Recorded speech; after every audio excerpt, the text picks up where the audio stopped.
बिस्मिल्लाहिर्रहमानिर्रहीम अस्सलाम वालेकुम। आप फेसबुक और यूट्यूब चैनल देख रहे हो। मेरा नाम है अब्दुर्रहमान नाज़िर। आज 7 जुलाई है।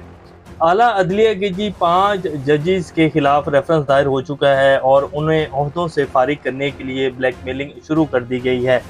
अब इन 5 जजेस में से 4 तो जो हैं वो इस्लामाबाद हाई कोर्ट के जजेस हैं और एक जो अभी लाहौर हाई कोर्ट के चीफ जस्टिस मलिक शहजाद अहमद खान को सुप्रीम कोर्ट में तैनात किया गया है, उनके खिलाफ भी रेफरेंस दायर कर दिया गया है। कल इस्लामाबाद में मैंने जैसे कल भी कहा था कि ये जो आने वाला हफ्ता स्टार्ट हो रहा है, कल से 5 वर्किंग डेज हैं पीर से, तो इनमें बड़ी अहम केसेस की समाअत होने जा रही है। कल सुप्रीम कोर्ट में मिलिट्री कोर्ट्स का मुकदमा चल रहा होगा और दूसरी तरफ इस्लामाबाद हाई कोर्ट में जस्टिस तारिक महमूद जहांगीरी साहब जो हैं वो इस्लामाबाद के हलकों की जो 3 सीटें हैं उसके ऊपर जो है वो समाअत कर रहे होंगे। कल जो फॉर्म 47 वाले 3 बंदे हैं PMLN के, उनके लिए सरप्राइज़ आ सकता है और बहुत बड़ा सरप्राइज़ होगा। तो इसीलिए अभी एक रेफरेंस दायर किया जा रहा है, बल्कि इन जजेस को फारिग करने के लिए जो है इक़दाम उठाए जा रहे हैं।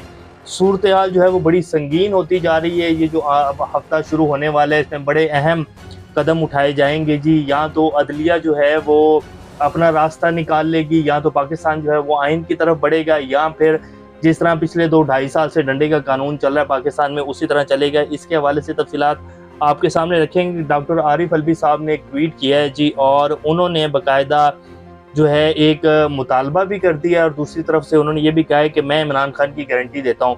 ट्वीट बड़ा अहम है जी, और जो है इस ट्वीट की वजह से बड़ी जगहों के ऊपर बातचीत शुरू हो गई है, वो भी आपके सामने रखेंगे। शहबाज शरीफ साहब कहते हैं कि जी मैं शबाना रोज़ मेहनत कर रहा हूँ, मुझे पता है कि बिजली की कीमतों में इजाफा हुआ है, तो शबाना रोज़ मेहनत तो शहबाज शरीफ साहब जो है वो 2022 से कर रहे हैं।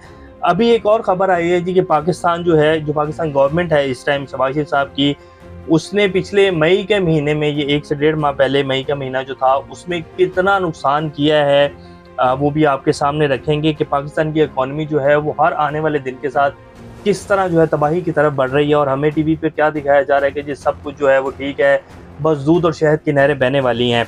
इसके साथ साथ कुछ और अहम अपडेट्स हैं। शेर अफजल मरवत साहब जो हैं वो कल रात से बड़ा मेन स्ट्रीम मीडिया के ऊपर भी चल रहे हैं कि जी शेर अफजल मरवत ने ये क्या कह दिया, इस हवाले से भी कुछ बात करेंगे। इससे पहले अगर आप लोगों ने चैनल को सब्सक्राइब नहीं किया तो रेड बटन को प्रेस कर लें और बेल आइकॉन को भी प्रेस कर लें, ताकि लेटेस्ट अपडेट्स आप लोगों को मिलती रहें और ये जो हमारा ताल्लुक है ऐसे ही जुड़ा रहे। तो बात यह है कि जी इस्लामाबाद हाई कोर्ट के 6 जजेस और इन्होंने ख़त लिखा जिसमें जस्टिस तारिक महमूद जहांगीरी, जस्टिस जो हैं वो मोहसिन अख्तर कियानी, जस्टिस बाबर सत्तार, जस्टिस अरबाब ताहिर और 2 और जजेस जो थे शामिल थे। और इन्होंने ख़त लिखा कि जी एजेंसीज जो हैं वो मुदाखलत कर रही हैं और एक जज के वालिद मोहतरम को तो कोयटा से उठाकर जो है वो गायब कर दिया गया। तो वो सारी बात की उसके बाद जो है, और ये एक तारीखी ख़त था। पाकिस्तान में आला अदलिया के जजेस ने कभी भी जो है इस तरह की मुदाखलत के हवाले से कभी जिक्र नहीं किया। पहले तो आपको जानते ही हैं आप लोग कि हमेशा से जो है वो नज़रिया ज़रूरत के फ़ैसले लिए जाते रहे। जिस तरह हमारी अदलिया आज यहाँ पहुँची है 139 में 40 नंबर के ऊपर, तो वो इन्हीं फ़ैसलों की वजह से पहुँची है कि अदलिया ने कभी आज़ाद होकर और आइन के मुताबिक फ़ैसले दिए ही नहीं। और अभी भी हमारी जो सुप्रीम कोर्ट के हालात हैं कि हमारे जो चीफ जस्टिस साहब हैं वो ये तो देख रहे हैं कि जी हमने आइन को देखना है, आइन ये नहीं देखता कि इंसाफ हो रहा है या नहीं हो रहा है, हमने आइन की किताब पढ़नी है। और वो इलेक्शन कमीशन को भी नहीं देख रहे, बल्कि वो इलेक्शन कमीशन के डिफेंडर बने हुए, कह रहे हैं कि इलेक्शन कमीशन ने गलती कर ली तो क्या हुआ, हमने तो आइन को देखकर चलना है। तो अभी भी वही कुछ चल रहा है। लेकिन जो हमारे फेयर जजेस हैं जो आइन को देख रहे हैं और पाकिस्तान में हालात को भी देख रहे हैं, जो कि एक फरीज़ा समझ कर जो है अपनी नौकरी कर रहे हैं, और वो कह रहे हैं कि नहीं हम आइन को भी देखेंगे और हमने इंसाफ भी देना है, तो उन सब के खिलाफ जी अब ये तैयारियां की जा रही हैं। और आइनी तरमीम भी इसी वजह से की जाएगी कि काजी साहब को एक दफ़ा बिठा कर उसके बाद जो है ये सारे जजेस जो उठ खड़े हुए मुदाखलत के हवाले से और एजेंसियों के मुदाखलत और इस्टेब्लिशमेंट के हवाले से जो कह रहे हैं कि नहीं जी अब ये नहीं होगा, अब पाकिस्तान आइन और कानून के मुताबिक चलेगा, पाकिस्तान में ह्यूमन राइट्स की वायलेशन मजीद हम नहीं होने देंगे, तो उसको रोकना है। तो इसलिए ये सब कुछ किया जा रहा है। और फिर 9 तारीख को जो है वो PTI की रिजर्व सुन्नी इत्तेहाद कौंसिल की रिजर्व सीटों का भी मामला है और उसमें भी जजेस जो हैं वो डट कर खड़े हो गए हैं।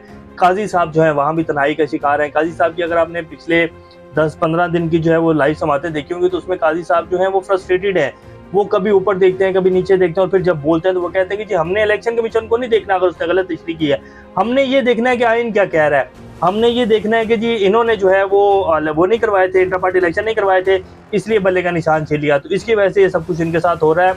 हमने बल्ले का निशान इनसे नहीं छीना, हमने तो इंटर पार्टी इलेक्शन जो है वो कलअदम करार दिए थे। तो अब ये 5 जजेस के खिलाफ जी रेफरेंस दायर हो गया, जिनमें मलिक शहजाद अहमद खान साहब हैं, जस्टिस तारिक महमूद जहांगीरी हैं जिन्होंने कल जो इस्लामाबाद के 3 हलकों के ट्रिब्यूनल का मामला जो है वो सुनना है। फिर जस्टिस बाबर सत्तार हैं जो कि वो ऑडियो लीक वाला केस सुन रहे हैं। उनको बारहा कहा कि जी आप इससे पीछे हट जाने, लेकिन वो कह रहे हैं कि नहीं, पीछे भी नहीं हटूंगा और ये तय करके हटो बताऊंगा, फैसला करूंगा कि ये जो ऑडियो लीक्स की जाती हैं, कौन रिकॉर्ड करता है, कौन इसमें क्या कर रहा है, सबको डंडा दूंगा। जस्टिस मोहसिन अख्तर कियानी हैं, वो भी आपके सामने कि किस तरह जो है वो फैसले दे रहे हैं।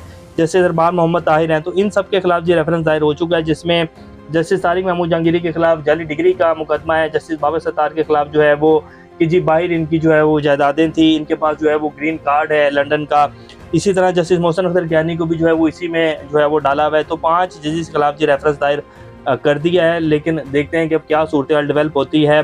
स्टैब्लिशमेंट और अदलिया जिस टाइम आमने सामने खड़ी हो गई है, जजेस अगर डट जाएंगे तो जी सारे मामला जो है वो ठीक हो जाएंगे, और अगर सरेंडर कर दिया गया, जो कि उम्मीद नहीं है कि अब सरेंडर होगा, तो फिर मामला तो ऐसे ही चलेंगे जैसे चल रहे हैं, लेकिन अब ऐसा होगा नहीं। अब आ जाते हैं डॉक्टर आरिफ अलवी साहब जो हैं, उन्होंने ट्वीट किया। शीरी मज़ारी साहिबा जो कि पीटीआई की बड़ी ज़बरदस्त किस्म की रहनुमा थी, उन्होंने जिस तरह प्रेस कॉन्फ्रेंस की और उनकी जो बेटी ईमान मज़ारी हैं उन्होंने जो है उन्हें फोर्स किया। दरअसल ईमान मज़ारी को ही जो है वो कॉल करके शीरी मज़ारी ने जो है एक इंटरव्यू में कहा है, अभी कल उन्होंने इंटरव्यू दिया कि ईमान मज़ारी जो मेरी बेटी हैं उनको फ़ोन करके कहा कि अगर आपकी वालदा जो है प्रेस कॉन्फ्रेंस कर देती हैं, 9 मई को कंडेम कर देती हैं, तो इनको रिलीज़ कर दिया जाएगा, वरना आप इसी तरह जबरी गुमशुदगियों का जैसे केस बलोच लोगों का लड़ रही हैं तो आप इनका भी लड़ते रहिएगा, इनको हम नहीं छोड़ेंगे। तो उसके ऊपर जो है मैंने प्रेस कॉन्फ्रेंस की। तो डॉक्टर आरिफ अलवी साहब जो है उसके ऊपर ट्वीट कर रहे हैं, उन्होंने कहा कि शीरी मज़ारी झूठ नहीं बोलती, मुझे यकीन है।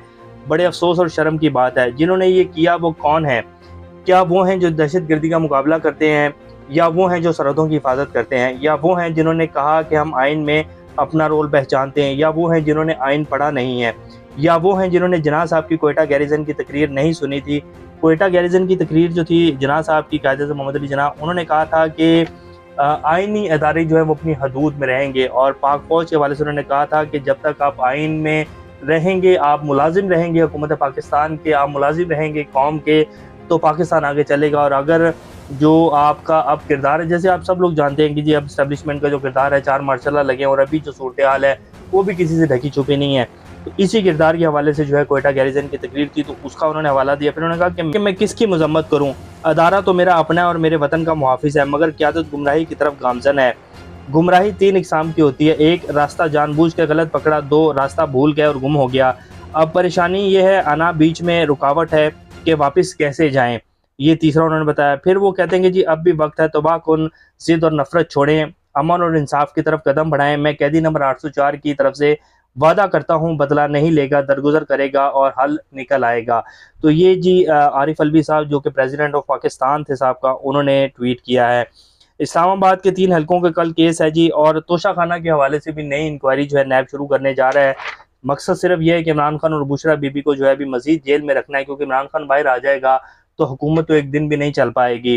जैसे कि ये इतने डरे हुए कि जलसा करने की इजाज़त नहीं दे रहे हैं जी, इमरान खान बाहर आ जाएगा तो फिर हुकूमत कैसे चलेगी। तो अब ये इनके जी तरीक़ाकार है। शहबाज शरीफ साहब कहते हैं कि जी बिजली की कीमतों में इजाफे के हवाले से अवाम की तशवीश और परेशानी से जो है बखूबी आगाह हूँ, रिलीफ देने के लिए शबाना रोज़ मेहनत कर रहे हैं।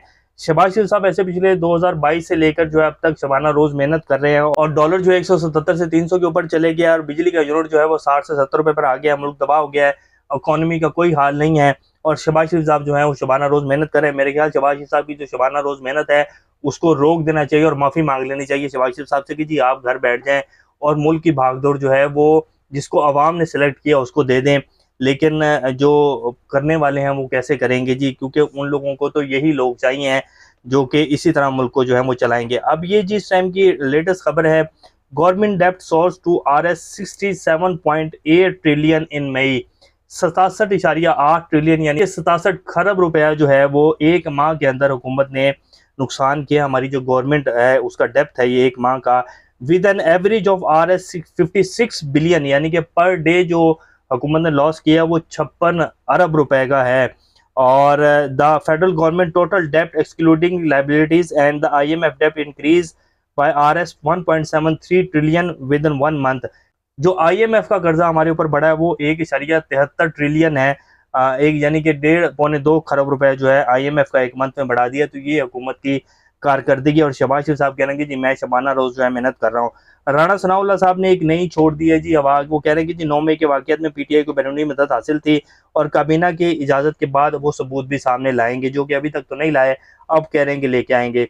शेर अफजल मरवत साहब ने कहा है कि जी इमरान खान ने लोगों की ईमा पर मेरी बेतौकीरी की, मेरे साथ नाइंसाफ़ी की, सियासी जेलसी और इमरान खान के फैसलों से पार्टी को नुकसान पहुंचा। शेर अफजल मरवत साहब बता रहे हैं कि जी इमरान खान के फैसलों से पार्टी को नुकसान पहुंचा। वैसे तो शेर अफजल मरवत साहब की अगर देखा जाए तो उन्होंने ऐसे वक्त के ऊपर पीटीआई को संभाला जब तमाम क़यादत जो थी वो छुपी हुई थी, और उसकी एक रीज़न ये भी थी कि शेर अफजल मरवत जब पार्टी में आए तो इनके ऊपर कोई मुकदमा नहीं था और ये 9 मई में मुलविस भी नहीं थे, तो इसलिए आज़ादाना जो है वो निकले बाहर, इन्होंने जो है वर्कर्स को निकाला, तो ये क्रेडिट इनको जाता है। लेकिन इसका हरगिज़ मतलब ये नहीं है कि शेर अफजल मरवत जो है उनको तमाम पार्टी की क़यादत है वो सौंप दी जाए और कहे कि जी जो आप करेंगे, जो आप फैसला करेंगे वही होगा, बाकी सारे लोग जो है वो आपके फैसले के ऊपर अमल करेंगे, तो ऐसा भी नहीं हो सकता।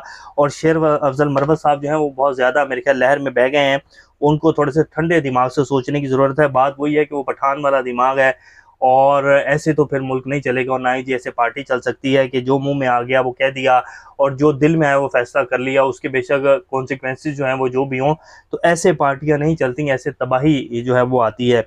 अलीमा खान साहिबा ने कल का जो जलसा मुलतवी हुआ और गवर्नमेंट ने एनओसी मुलतवी किया, उन्होंने कहा कि मैं फिर से कहती हूँ कि इमरान खान कभी भी अपने लिए कॉल नहीं देंगे, हम सबको खुद निकलना होगा। अगर आप एनओसी का इंतजार कर रहे हैं तो शहबाज शरीफ कभी भी एनओसी नहीं देंगे। बात तो वो ठीक कर रही हैं।